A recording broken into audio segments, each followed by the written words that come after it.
이미 보장된 축복이라는 제목으로 함께 은혜를 나누도록 하겠습니다. 제가 기억하기로는 아마 초등학교, 국민학교 때였던 것 같은데, 정확하지는 않습니다. 뷔페라는 식당이 있다는 것을 그때 들었습니다. 뷔페라고 하지 않죠. 그때는 뷔페 이렇게 했었죠. 그래서 저는 참 이름도 희한하다. 식당 이름이 뷔페가 뭐냐, 상한 음식을 파는 식당인가 하는 참 이름도 요상하다라고 그렇게 생각을 했었습니다.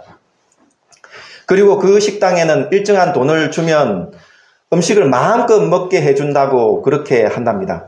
그러니까 저는 속으로 야, 그렇게 해서 장사가 되나? 금방 망할 것 같은데 라는 그런 생각을 했습니다. 그리고 어느 결혼식이었는지 아니면 어떤 잔치였는지는 기억이 나지 않는데 그 뷔페라는 그 식당에 갈 수 있는 기회가 생겼습니다. 평소에 들었던 이야기들이 있지 않습니까? 친구들이 야, 나는 네 접시 먹었다. 야, 난 다섯 접시 먹었다 하는 그런 이야기를 듣지 않습니까? 나도 정말 기대를 하면서 야, 나도 한 4접시 정도는 5접시 정도는 먹어야지 하는 그런 마음으로, 부푼 마음으로 그 식당에 들어갔습니다. 그리고 첫 번째 접시를 가져와서 이렇게 담습니다. 그때는 대부분의 사람들이 아마 그랬던 것 같습니다. 꽉꽉 눌러 담습니다. 이렇게 산처럼 쌓아서 이렇게 담아서 이렇게 가져옵니다. 가져와서 이렇게 먹는데 정말 꾸역꾸역 먹죠. 한 접시 다 먹었습니다. 다 먹고 이게 두 번째 접시를 가져갑니다. 두 번째 접시, 제법 이제 배가 찼는데 두 번째 접시를 이렇게 담습니다. 그때도 또 꽉꽉 이렇게 눌러 담죠. 눌러 담아서 이렇게, 가져와서 두 번째 접시를 먹으니까 이제 어느 정도 차는 거예요. 배가 불러오는 거예요. 그래서 이제 세 번째 접시를 담아야 되겠죠.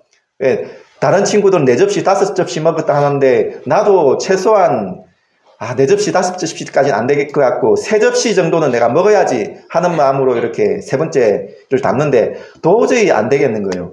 그래서 세 번째 접시는 이제 좀 반 정도 이렇게 해서 담아서 와서 먹는데 결국에는 다 먹지 못하고 그냥 이렇게 남기게 되어지는데 그때는 그랬지 않습니까? 그때는 어떻게 해서든 꽉꽉 눌러 담아서 그렇게 많이 먹으려고 했었던 그런 때가 있었습니다. 그러면서 이렇게 나오면서 야, 내가 3접시도 못 먹었다면서 얼마나 억울했는지, 얼마나 원통했는지 그렇게 억울하고 원통한 마음으로 나왔었는데 그런데 나중에는 더 원통하고 더 억울한 일이 있다는 것을 나중에 알게 되었습니다. 뭐냐 하면 한 두 번째, 세 번째 갔다 오고 나서인지는 잘 모르겠는데 근데 뷔페 그 넓은 식당 가운데 제가 가보지 못한 곳에 한쪽 구석에 더 맛있고 더 값어치 있는 스테이크라고 하죠, 그죠? 더 값어치 있고 더 맛있는 그런 음식이 있다는 것을 나중에 알았던 겁니다. 내가 그거를 먹지 못했다고 얼마나 원통하고 억울해했는지 나중에야 알고 이제 뷔페에 가면 어떻게 해요? 제일 먼저 이제 그 값어치 있는 음식이 어디에 있는지부터 살피는 거죠. 그리고 이렇게 둘러보면서 하나씩 맛있는 것을 먹게 되죠. 그랬던 기억이 있습니다. 우리 인생이 이와 비슷하지 않나라는 그런 생각을 합니다. 우리는 뭐가 값어치가 있는지, 뭐가 정말 우리 인생에 정말 중요한지를 우리는 사실 잘 모릅니다. 나름 우리가 중요하다고 생각하는 것들을 우리 인생의 그릇에 꽉꽉 눌러 담으려고 하죠. 그러면서 야, 내가 3그릇밖에 못 먹었다고, 4그릇, 5그릇 먹어야 되는데 그것밖에 못 먹었다고 하면서 원통해 하죠. 근데 사실은 정작 중요한 것은 담지 못하고 그렇게 값어치 없는 것들로 이렇게 담으면서 마치 정말 그것이 값어치 있는 것처럼 돈이나 명예나 권력이나 이런 것들을 가지고 정말 그것이 값어치 있는 것이냐 그렇게 꽉꽉 눌러 담으려고 그렇게 하는 인생이 우리와 비슷하다라는 그런 생각을 하게 됩니다. 근데 하나님께서는 정작 우리에게 진짜 필요한 것, 진짜 중요한 것이 무엇인지 잘 아시고 그것을 우리 성경에 이미 적어 두셨죠. 근데 우리는 그것을 잘 믿지 못하고 내가 생각하는 정말 값어치 있는 것이 무엇인가 라고 그것을 자꾸 담으려고 하죠. 오늘 말씀에도 15절, 16절, 지난주에도 했듯이 15절, 16절에 바울이 에베소 교인들에게 너희에게 무엇과 무엇이 있어서 참 감사하다? 믿음과 사랑이 있어서 참 감사하다. 감사하기 이를 데가 없다. 정말 정말 기쁘다. 좋다. 라고 그렇게 말씀을 하죠. 이 마음은 하나님 아버지의 마음이죠. 우리를 향한 하나님 아버지의 마음이죠. 너희에게 믿음과 사랑이 있는 것이 정말 정말 좋다. 정말 기쁘다. 그래, 이것이 너희의 인생을 진짜 행복하게 하는 거야. 이것이 너희의 인생을 정말 가치 있게 만드는 거야. 라고 하나님께서 그렇게 말씀하시는 거죠. 우리가 가장 좋아하는 돈이나 명예나 권력 이런 것도 물론 있어야겠죠.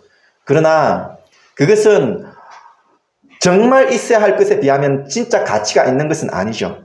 정말 가치 있는 것은 믿음과 사랑이죠. 지난주에 말씀을 드렸듯이 믿음과 사랑에 대해서 이야기할 때 제일 먼저 우리가 가져야 할 것이 무엇이냐 하면 하나님께 대한 믿음과 사랑입니다. 이것이 정말 중요합니다. 지난주에도 순서가 중요하다고 했죠, 그죠? 예, 하나님에 대한 믿음과 사랑이 우선이 되어야 됩니다. 항상 우선이 되어야 됩니다. 그 다음 이웃을 향한 사랑은 자연스럽게 나오게 되는 것입니다. 이 순서를 뒤바꾸면 나중에 결국에는 이상하게 되어집니다. 우리의 인간의 욕망으로 끝나게 됩니다. 끝이 이상하게 되어집니다. 오늘날 인본주의적인 그런 설교, 인본주의적인 그런 신학, 인간인 중심이 되어지는 그런 신학, 그런 설교가 많이 팽배해져 있습니다. 좀 옛날에만 해도 하나님 중심의 그런 신학, 그런 설교가 많았었던 것 같은데 어느 순간인가 이 세계적인 조류가 서서히 한국에도 밀려 들어오더니 인본주의적인 그런 설교, 그런 신학이 많이 팽배해져 있습니다. 한국 교회도 지금 위험합니다. 신학도 위험합니다.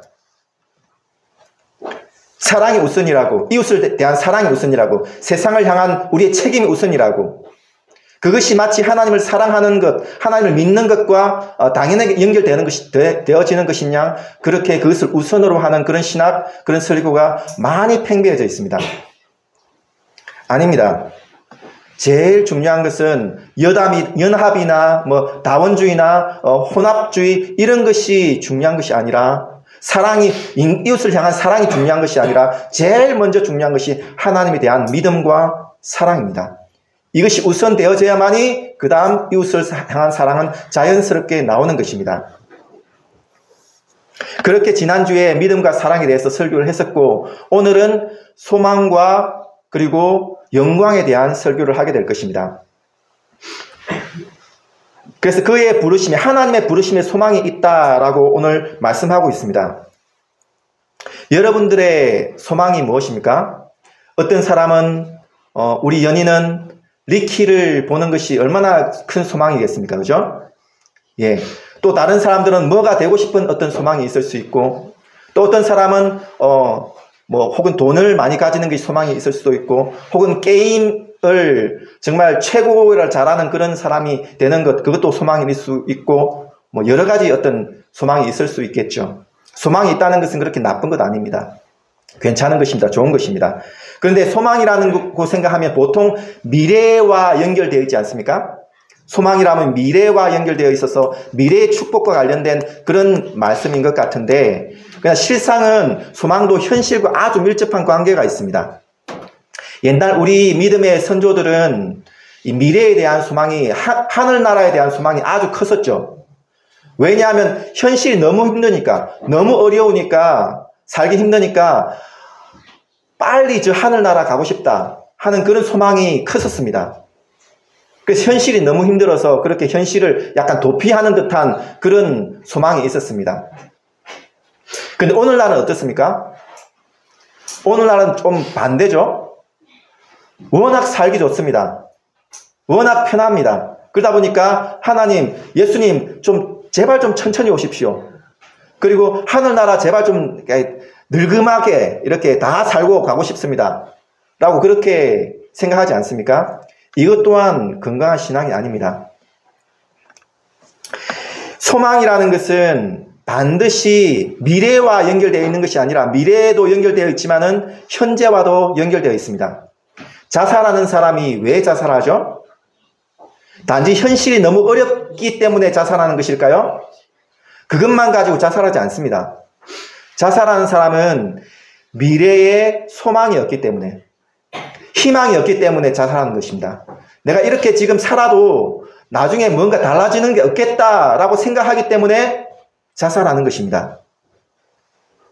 우리의 신앙도 마찬가지입니다. 우리의 신앙이, 소망이 필요한 이유는 뭐냐 하면, 하나님께서 만약 우리에게 믿음과 사랑만 있어도 충분히 신앙생활을 잘 할 수 있다라고 한다면 하나님께서 믿음과 사랑에 대해서만 이야기하셨겠죠. 근데 소망이 왜 필요하죠? 현실의 고난을 이겨낼 수 있는 힘은 바로 소망에서 나옵니다. 소망이 있어야 현실의 고난을 이겨낼 수가 있습니다. 현실을 충실히 살 수가 있습니다. 그렇기 때문에 소망에 대해서도 말씀하시는 것이죠. 그래서 밑에 그의 부르심의 소망 밑에 같이 한번 읽어볼까요? 시작. 미래의 축복과 현재의 축복은 서로 이어져 있다. 예, 미래의 축복과 현재의 축복은 연결되어 있습니다. 따로따로가 아닙니다. 소망이라는 것은 현실과 따로따로가 아닙니다. 우리가 소망을 가져야 할 이유는 반드시 현실을 정말 열심히 살아가야 할 이유를 찾는 것이고, 또한 미래의 소망에 대한 믿음을 가지기 위한 것입니다. 그러므로 참된 소망을 가지십시오. 진짜 소망을 가지십시오. 앞에 말씀드렸던 돈, 명예, 권력 이런 것들도 나름 소망일 수 있습니다. 그러나 이것은 1차원적인 소망입니다. 동물적인 소망이죠. 이런 것도 있으면 편하겠으나, 그러나 이것만 우리가 추구할 때 우리의 영혼은 반드시 망가지게 되어 있고 우리의 삶도 결국에는 좋지 않은 방향으로 가게 되어 있습니다. 그러므로 참된 소망, 영원한 소망, 망하지 않는 소망을 가지셔야 됩니다. 그래서 오늘 말씀에는 그의 부르심의 소망이라고 말씀하고 있습니다. 하나님이 여러분들을 부르신 소망이 있습니다. 하나님께서 여러분들을 창조하시고 여러분들을 자녀 삼으신 소망이 있습니다. 세상 사람들은 혹은 마귀는 이렇게 말합니다. 그냥 왔다 가는 인생, 그냥 즐기다가 그냥 살고 싶은 대로 살다가 그냥 그렇게 가는 거야. 그냥 즐겨. 이런 식으로 우리를 유혹합니다. 아닙니다. 절대 아닙니다. 마귀의 그런 속임수에 넘어가지 마십시오. 하나님께서 우리를 창조하시고 우리를 자녀 삼으신 분명한 소망이 있습니다. 목적이 있습니다. 각자 사람마다 재능이 다르고 다 할 수 있는 어떤 능력이 다르겠지만은, 그러나 모든 사람에게는 하나님께서 주신 그런 능력과 그 목적과 소망이 있습니다. 그것을 따라 살면 되는 것입니다. 그 목적을 발견하셔야 됩니다. 그 소망을 발견하셔야 됩니다. 그러기 위해서 기도하십시오. 구하십시오. 찾으십시오. 두드리십시오. 그러면 하나님께서 후히 주시고 꾸짖지 아니하시는 하나님께서 주십니다. 하나님을 만나셔야 됩니다. 하나님을 믿으셔야 됩니다. 사랑하셔야 됩니다. 그러면 우리에게 진짜 소망이 발견되게 됩니다. 진짜 소망이 무엇인지 알게 됩니다. 그리고 살아갈 인생의 목적을 발견하게 됩니다. 그러므로 소망을 가지시고 믿음으로 살아가십시오. 믿음, 소망, 사랑은 서로 밀접하게 연결되어 있어서 서로 당기고 서로 밀어주고 서로 힘을 주는 그런 사이입니다. 그렇게 우리 안에 믿음, 소망, 사랑이라는 그런 하나님께서 주시고자 하는 중요한 축복들로 차곡차곡 쌓아가시는 우리 모두가 되어지기를 주님의 이름으로 축복합니다. 그리고 두 번째는 그 기업의 영광의 풍성함입니다. 여러분들 재산이 어느 정도 있나요? 우리 중고등부 학생들은 재산 없죠? 있나요? 없죠? 그런데 여러분들 부모님이 나중에 여러분들에게 물려줄 유산 있지 않을까요? 아마 뒤로 이렇게 몰래 꽁쳐둔 돈들이 아마 있을지도 몰라요. 가서 한번 물어보세요. 엄마, 아빠, 혹시 나에게 줄 유산 있습니까? 라고 물어보십시오. 그러면 엄마, 아빠가 참 좋아하시겠죠? 우리 아들, 딸들 참 경제관념이 참 투철하구나. 참 좋아하시겠죠? 그런데 여러분, 재산이나 유산이 얼마나 있어야 영광이라는 단어와 함께 쓸 수가 있을까요? 여러분들 저기 서울의 강남에 아주 빚가번쩍한 그런 집에, 그런 아파트에 사는 그런 사람들의 삶을 여러분 아십니까? 그 집에 혹시 들어가 보셨나요? 그 영광스러움을 여러분들 혹시 아십니까? 60몇 평, 100몇 평 되는 그런 빌라, 그런 아파트의 그런 영광을 여러분 아십니까? 그들이 입고 다니는 것들, 그들이 먹는 것들, 그리고 타고 다니는 것들 잘 모르죠. 예, 잘 모릅니다. 그렇다면 여러분들 저기 영국 황실의 그런 영광을 우리가 조금이라도 알까요? 그 여왕의 그런 영광, 그리고 그 왕자와 공주의 영광을 우리가 알까요? 그들이 무엇을 먹고 마시는지. 영국 황실에서는 그 항상 포크와 그 나이프를 쓴다고 하더라고요. 귤을 먹는데도, 그죠? 이게 오렌지를 먹는데도 손으로 안 깝니다. 포크와 나이프를 가지고 이렇게 까더라고요. 그들의 그 고귀한 그 모습들, 그 영광을 우리가 잘 알지 못합니다. 하물며 하나님 나라의 영광이라는 것이 어떤 것인지 우리는 잘 모릅니다. 그의 기업의 영광이라고 되어 있는데 이것이 얼마나 영광스러운지 우리는 잘 모릅니다. 하늘나라의 그 찬란한 하나님 나라에 우리의 유산이 되는 집이 있다고 하는데, 우리의 유산이 되는 그런 재물이 있다고 하는데 그것이 얼마나 찬란한지 얼마나 영광스러운지 우리는 잘 모릅니다. 성경에는 보니까 뭐 황금문, 진주문으로 되어 있나요? 진주문, 황금길 그런 것으로 표현되어 있는데 우리 교회가 만약에 진주문으로 만들어져 있고 마당이 황금으로 덮여 있고 그리고 또 벽돌들이 다 온갖 부화들로 이렇게 되어 있다면 아마 우리 전국에 있는 성도들이 막 이렇게 보고 싶어서 오겠죠? 참 영광이 찬란할 것 같습니다. 예, 지켜야 되죠? 이렇게 울타리를 치고 지켜야겠죠? 예, 우리는 하늘나라의 그 영광을 잘 모릅니다. 잘 모르지만은 경험해보지 못했지만은 그러나 소망하셔야 됩니다. 소망하셔야 됩니다. 왜냐하면 믿음, 소망, 사랑이라는 것은 반드시 영광을 향해 가게 되어 있습니다. 우리 안에 믿음이 있고 그리고 소망이 있고 사랑이 있다면 이것은 반드시 영광을 향하여서 뚜벅뚜벅 걸어가게 되어 있습니다. 그래서 소망은 반드시 영광으로 이어져서 지금 현재 우리는 영광의 삶을 살게 되어지며 그리고 미래의 확실한 영광을 보게 되어질 것입니다. 오늘 말씀에도 성도 안에서 18절에 그의 부르심의 소망이 무엇이며 성도 안에서 그 기업의 영광의 풍성함이 무엇이며 라고 되어 있습니다. 성도 안에서 이미 일어나고 있는 영광입니다. 그 영광이라는 것이 단순히 미래적인 축복만이 아닙니다. 성도 안에서 지금 일어나고 있는 축복입니다.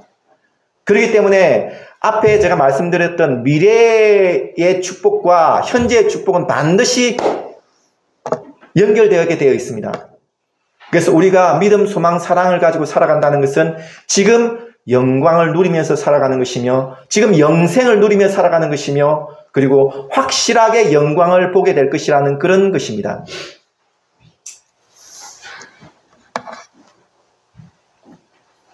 그러므로 하늘나라의 영광을 바라보십시오. 하나님 나라의 영광을 바라보십시오. 소망하십시오. 잘 알지 못한다 할지라도 하나님 그 영광을 내 안에서 조금씩 보게 해 주십시오. 성도 안에서 조금씩 보게 해 주십시오. 라고 기도하셔야 됩니다. 이런 소망과 영광이 있기를 주님의 이름으로 축복합니다. 아멘. 그런데 우리에게 소망이 있고 영광을 향한 그런 마음이 있다고 할지라도 그것이 보장되어 있습니까? 다른 사람들이, 세상 사람들이 생각하듯이 좀 헛된 그런 소망이 아니냐라고 생각할 수 있지 않습니까? 오늘 여기에 있는 이 에베소서 말씀을 보면 세상 사람들이 볼 때에 이것은 그냥 철학적인 어떤 말장난 아니냐, 그냥 너희들이 생각하는 그런 어떤 헛된 꿈과 같은 뜬구름 잡는 듯한 그런 이야기 아니냐라고 할지 모르죠. 철학적인 어떤 말장난처럼 보이죠. 뭐 믿음, 소망, 사랑, 그리고 영광, 이런 단어 자체가 좀 뜬구름 잡는 듯한 그런 느낌이지 않습니까? 그러나 절대 그렇지 않습니다. 믿음, 소망, 사랑, 그리고 영광이라는 것은 바울이 왜 여기에 이렇게 말씀으로 적어놨겠습니까? 뜬구름 잡기 위해서 이걸 적어놨겠습니까? 아니요, 절대 그렇지 않습니다. 이것은 성도 안에 일어나고 있는 가장 현실적인 이야기입니다. 가장 현실적이고 가장 실제적인 이야기입니다. 우리 안에서 일어나는 이야기입니다. 가장 현실적입니다. 우리가 보기에는 돈이나 명예나 권력이라는 것이 가장 현실적으로 보이죠. 우리 육체의 눈으로 볼 때는. 그러나 그것이 오히려 뜬구름 잡는 것이며, 우리에게 진짜 현실적인 것은 바로 이것입니다. 믿음, 소망, 사랑, 그리고 영광입니다. 그것은 반드시 성도 안에서 불릴 듯이 일어나며 그것이 확실하게 그렇게 되어집니다. 그리고 확실한 영광을 보게 될 것입니다. 그러므로 우리 안에 믿음, 소망, 사랑을 하나씩 차곡차곡 채워나가시길 바랍니다. 앞에 제가 예화로 말씀드렸듯이 조금 값어치 없고 별 볼 일 없는 그런 것들로 내 인생의 접시에 어떻게든 우겨 넣으려고 그렇게 하지 마시고, 한 그릇이라도, 한 접시라도 제대로 된 것, 정말 값어치 있는 것, 가치 있는 것, 정말 이것을 담으시길 바랍니다. 하나님께서 보시기에 그래, 그렇지, 참 잘한다, 그래야지 하는 그런 우리의 신앙이 되어지길 바랍니다. 그리하여서 우리의 마음에 눈을 밝히셔서 그의 부르심의 소망이 무엇인지, 그리고 그 기업의 영광의 풍성이 무엇인지, 그리고 그것이 어떻게 하나님의 힘의 강력으로 지켜지는지, 보증되어지는지, 이것을 알아가는 우리 모두가 되어지기를 주님의 이름으로 축복합니다. 아멘. 기도하겠습니다. 하나님 아버지, 진심으로 감사합니다. 우리가 믿음과 소망과 사랑으로 살아가게 하옵소서. 그의 부르심의 소망이 무엇인지, 그 기업의 영광의 풍성함이 무엇인지, 그것이 하나님의 힘의 강력으로 그렇게 우리에게 보증되어지고 지켜진다는 것을 우리가 알게 하옵소서. 하나님을 더욱더 알게 하옵소서. 우리에게 지혜와 계시의 영을 주시옵소서. 감사하며 예수님의 이름으로 기도드립니다. 아멘.